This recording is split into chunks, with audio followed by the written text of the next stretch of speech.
must work together. My door is always open. I want to meet with businesses, with communities. Looking for solutions which are about just draconian measures of intervention is not the most helpful way. People don't like the stop and search, but let's get real. We need to bring it back in, because if you've got nothing to fear, don't fear the stop and search. It is not the police that offend them. It is the issue they are facing from home. We can't blame the police. We can't blame the schools. We can't blame the politicians. We are talking all the time. But how many young people are here? We need to get the young people themselves engaged. Police are doing wonderfully well, and I must say this, I want to add this to it. I'm a pro stop and search. Carrying a knife or doing something actually ruins what their life chances are, but that they understand that those life chances are, they're our future doctors, our future nurses, our future politicians, our future footballers, our future healthcare workers. I've got to thank all the speakers here. I'm not just saying it, I've come to a lot of meetings before. I thought, oh, this is a load of rubbish. This is hands down the best meeting I've ever come to. I think it's had the best speakers, it's been productive, it's been positive, and I think there's a lot of harsh truths that have come out of it that we can move forward with. A lot of us know what the problems are in the society, and a lot of us know how to monitor it, but not many people are willing to take that step to bring solutions or even to create a conducive atmosphere where we can actually bring solutions to the problem. So I'm very grateful that Fumi is one of the people we can call community leaders in Lewisham. And I'm pleased to take your seat here. Thank you.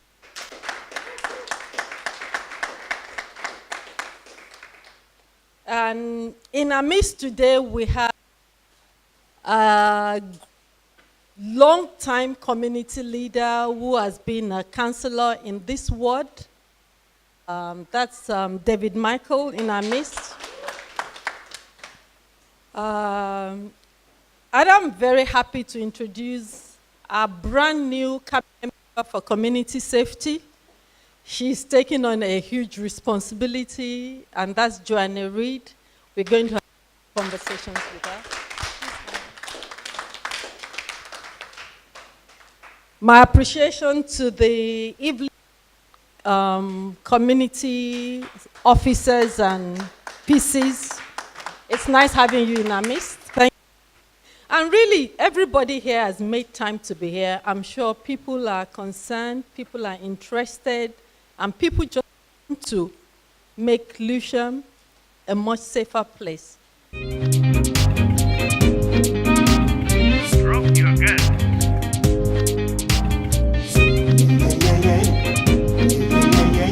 That life, save life.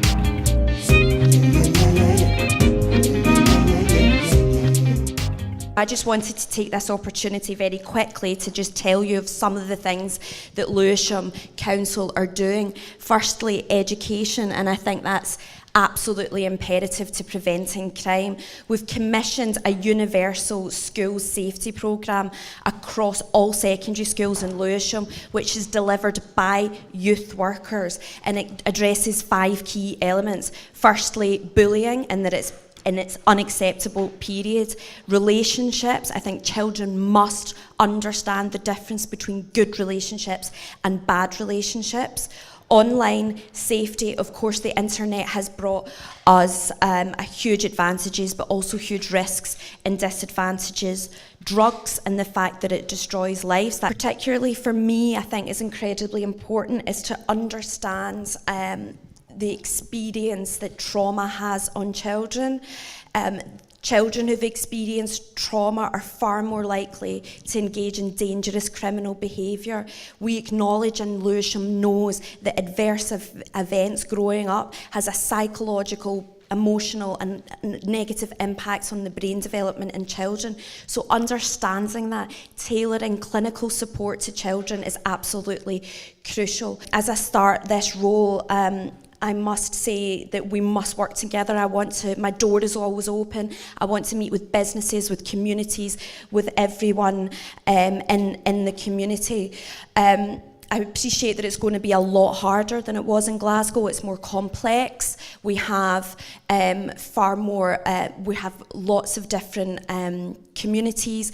We have a huge, larger number of people to deal with, but having growing up in a place where that was unsafe, that you could really feel the crime in the area, and that was turned around, I'm determined that if we work together over a prolonged period of time, that we can do this. But as I said, my door's always open, and I'm really keen to meet with all of you, and I hope that you agree with this approach, this public health, community-based approach that I think is critical to tackling knife crime. Looking for simple and quick solutions, and as Joni's mentioned, looking at the holistic solutions, I think will serve us and ultimately will begin to impact on diminishing not only the unacceptable loss of young lives, but for us actually beginning to make inroads into young people not taking self-destructive paths. So for me, it's not about increasing stop and search without either anecdotal or empirical imperatives to show that is necessary. And I would like to say at this meeting that I have never heard from a senior investigating officer investigating a young homicide that if only we'd done a stop and search a few hours earlier or last week, then we wouldn't be here. I've never heard that. And also, we have to, it's counterproductive, because we do need the police and the council and everybody else involved in community safety. We need the communities. Without the communities, it doesn't matter how well resourced we are and how well trained our public officials are. Without members of the community having trust and confidence in our police service and our council officials and the community safety team, without that trust and confidence, and without members of the community being confident to provide information, intelligence, and evidence, then we are not going to make the kind of progress we want.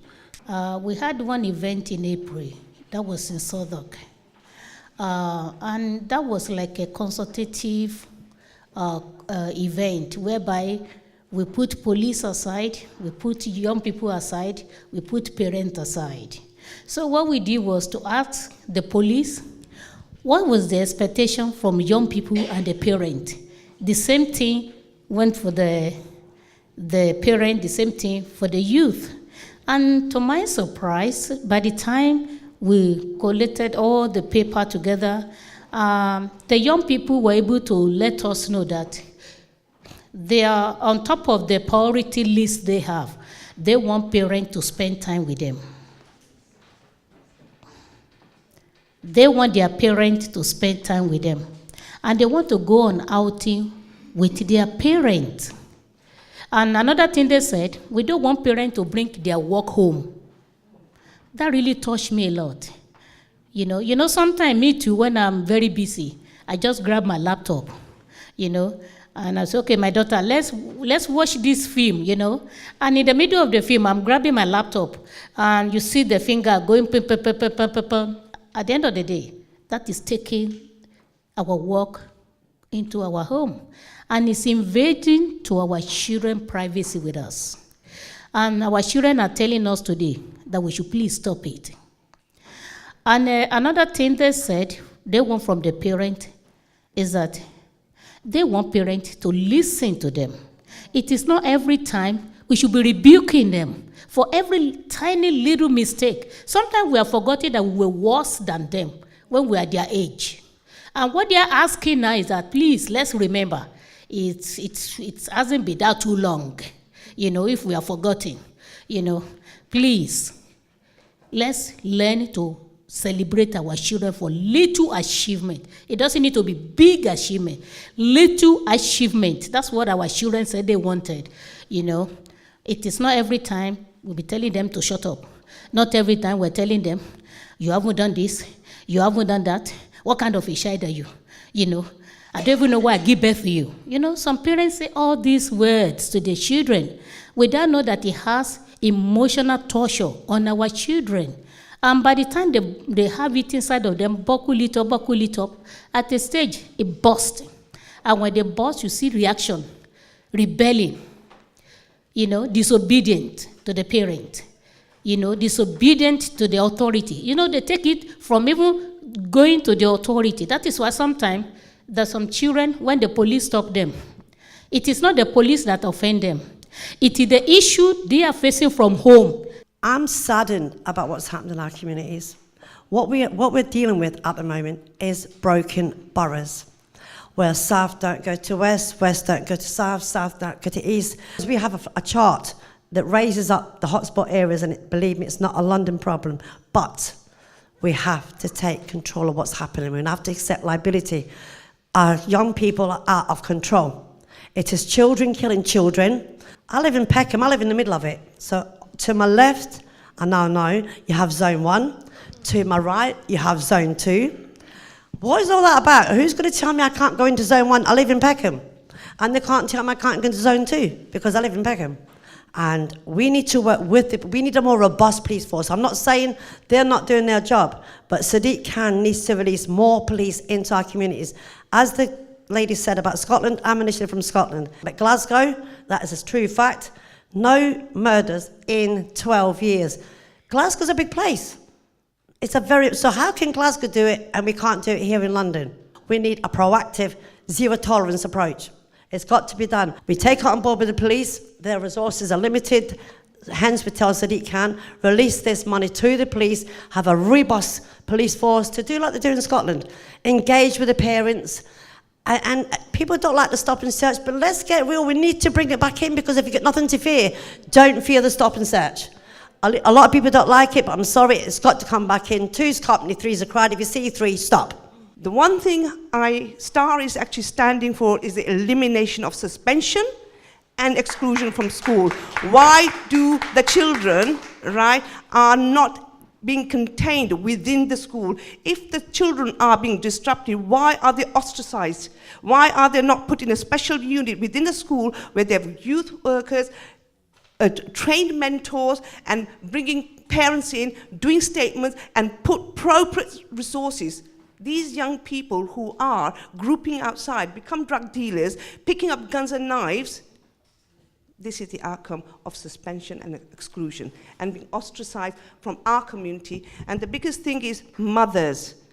Mothers need to take ownership. They own the children, right? It's better for the mother's child to be taken in social services care than actually mother not taking accountability, and by not giving that attention to the child, that child picks up a gun or a knife and takes somebody else's life. The system has failed the youths. I need to say that. And that is why we are here, to look at how effective it's going to be. And I need to say that the police have tried their best. But I need to say the operation Stop and Search is not really effective. It is stereotyped, either we like it or not. The court system has actually failed the youths. We have seen the youth offenders going to the court, and the court system is not actually helpful to them, because most of the time you see them being criminalized. And the parents are confused, and the school actually have failed the children. We have seen that there are so many government vows to make crime a priority, to deal with the knife crime. Yet, if you look at the death of Stephen Lawrence, and that failed to bring about the moral total regeneration among the teenagers. So which of the knife crime strategies introduced by the government since have worked? None has worked. We have seen the increase in the death of the youths. Young people select most of their action from what they have been watching.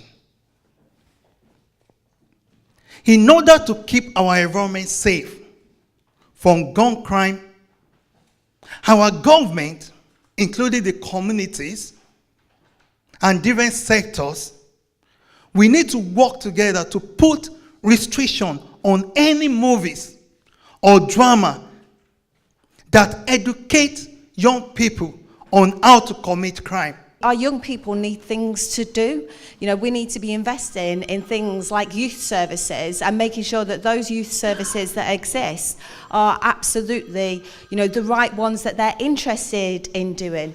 And we need to be giving them aspiration and hope, and that's the really big thing, that in the future, actually carrying a knife or doing something actually ruins what their life chances are, but that they understand that those life chances are, you know, they're our future doctors, our future nurses, our future politicians, our future footballers, our future healthcare workers, you know, really to have that aspiration that they will have a decent job in the future.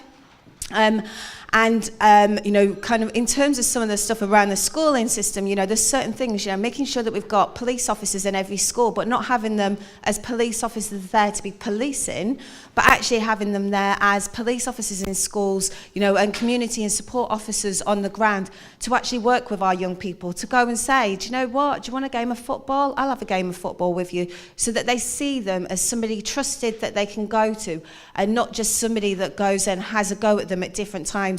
So do look at the work that we've been doing. It's www.yvcommission.com if you want more information. I can circulate that round. But actually, one of the things that we know that we really need to do is the work that we need to do on the ground. You know, we need to be coming together as a local community, talking about what we can do right now, because we know that our young people are worried. We know that we're worried, and we need to be thinking, what can we do? What support can we give? And that's the reason why I wanted to come here and join you, is to go and talk about. Guess what? Hope is not lost. We can do something about it. And I'm glad that's what we're all doing here. Community cook-up. We're cooking up something. Thank you. We're cooking up something to make a better future for not just our children, for ourselves. It's black on black crime right now. But before you know it, it's going to become a gigantic problem, a societal problem, and it'll be black on white, white on black, and all that. I've heard people talk about bringing back stop and search. Some have knocked it, some have said do it. Either way, we need to do something, and we need to do it now. If we look at the parental area, love is what has been said from the word go. And love is really, really important.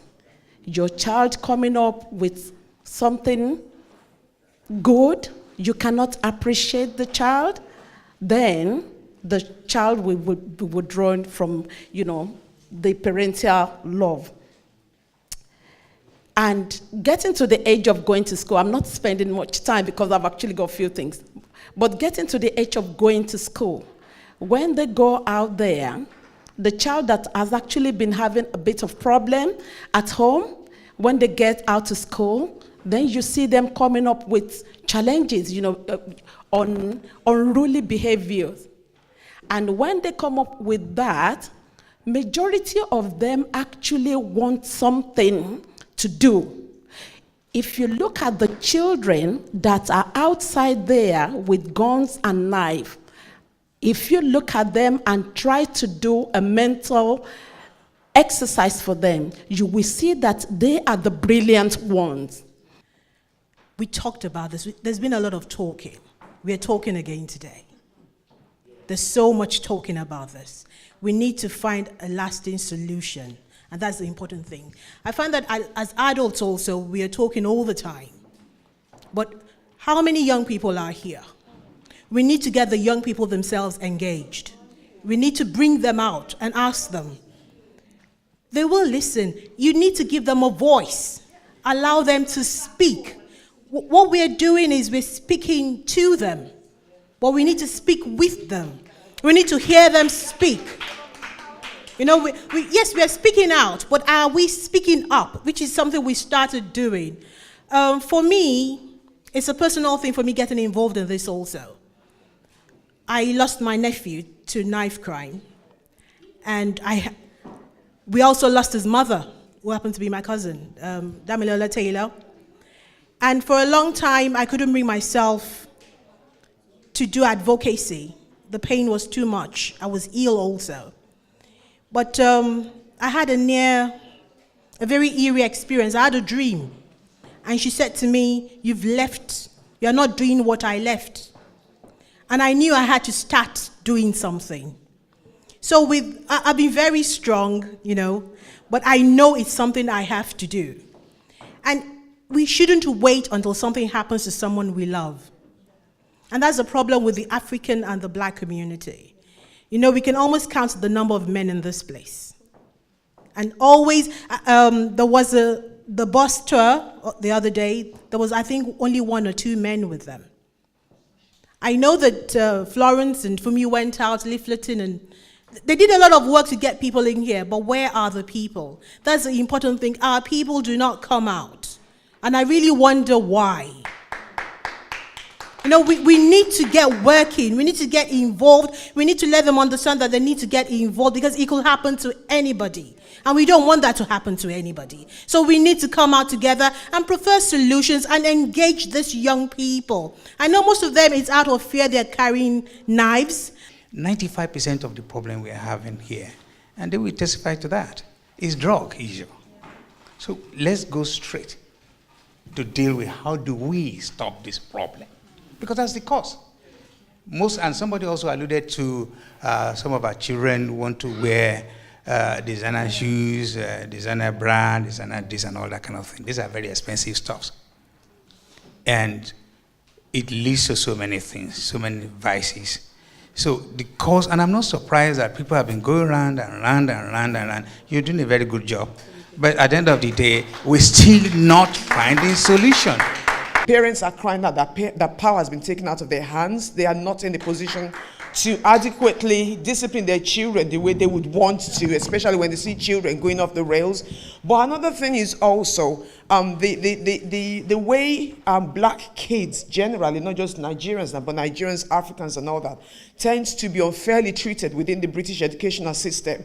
I mean, you have an instance where 2 kids are offending, a Caucasian child and a Black child, and the Black child seems to get, punished or even secluded or excluded from school. Now, I have been on the receiving end. I can't go into details because of time, but it seems to happen, more and more often. That especially a kid that is already experiencing problems at home. Maybe the parents are not getting on, the house is like a war zone, and the child comes to school with problems from home already, and only to be picked on, not just by his peers, but by teachers. We have teachers making fun, for example, of kids' names, making fun of cultures. And I talk about diversity.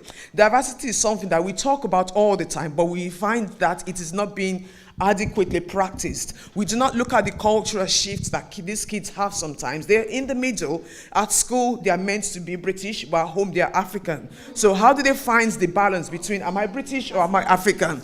Yeah, so there's kind of like all those issues that we need to start looking at. It's not just the parents. Then there's the moral outrage from the Black community. We have this kind of events. We talk about them in our churches, on TV programs, but the government hearing our voices. Because it's not enough when we talk about it, but the government is not actually really hearing our voice. And until we start to get our voices out there through our marches, through our peaceful protest marches, it's only going to be us talking all the time amongst ourselves. And those that need to hear our voices are not hearing. When I was young, we had to respect our elders, and the love that we used to, in my age, if I meet an elder, I have to humble myself.